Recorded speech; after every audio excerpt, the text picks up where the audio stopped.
West Bengal state university BA history honours 6th সেমিস্টারের DSC পেপারের suggestion নিয়ে ডিএসসি পেপারের সম্ভাব্য প্রশ্নগুলো নিয়ে আজকের এই আলোচনার ভিডিও।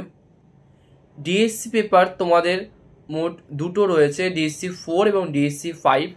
আজকে ডিএসসি 4 অর্থাৎ history of modern east Asia, আধুনিক পূর্ব এশিয়ার ইতিহাস 1839 থেকে 1919 খ্রিস্টাব্দ পর্যন্ত, এই পেপারের সম্ভাব্য প্রশ্নগুলো নিয়ে আজকের ভিডিওতে আলোচনা করা হবে। তোমাদের কাছে অনুরোধ, তোমরা ভিডিওটা প্রথম থেকে শেষ পর্যন্ত দেখো এবং ভিডিওটি ভালো লাগলে অবশ্যই লাইক করে দিও, এবং এই চ্যানেলে যদি নতুন হয়ে থাকো তাহলে চ্যানেলটিকে সাবস্ক্রাইব করে দিও, যাতে সবার আগে তোমরা এরকম ধরনের নতুন নতুন ভিডিও পেয়ে যেতে পারো।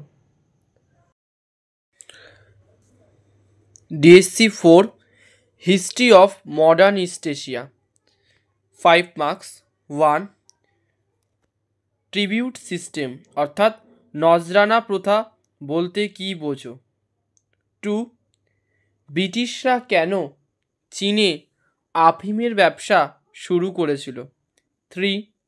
নানকিং চুক্তির শর্তগুলো কী কী ছিল? 4. ডাইমো সম্পর্কে তুমি কি জানো? 5.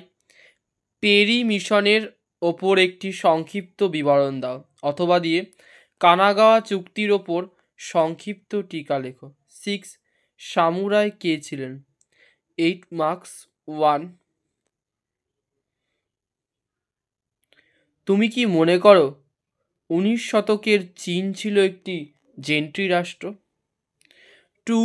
কিভাবে সন্ধি ব্যবস্থা চীনে উপকূল এলাকা ভিত্তিক অর্থনীতি তৈরি করেছিল? 3. কেন তুংচি পুনরুদ্ধার সংগঠিত হয়েছিল? 4. মেইজি জাপানের গণতন্ত্রের প্রকৃতি পর্যালোচনা করো। 5. 1902 সালের ইঙ্গো জাপান সন্ধির প্রেক্ষাপট ও গুরুত্ব বিশ্লেষণ করো। 6. 1904 থেকে 1905 সালে রুশ জাপান যুদ্ধ কেন সংগঠিত হয়েছিল? এই যুদ্ধে জাপানের জয়লাভের তাৎপর্যের মূল্যায়ন করো। 12 মার্কস। 1. ক্যান্টন বাণিজ্য কেন বা কিভাবে সংগঠিত হয়েছিল? এর পতনের কারণগুলো কী ছিল? 2. বক্সার আন্দোলন পূর্বের প্রতিবাদ আন্দোলন থেকে কতটা পৃথক ছিল? 3.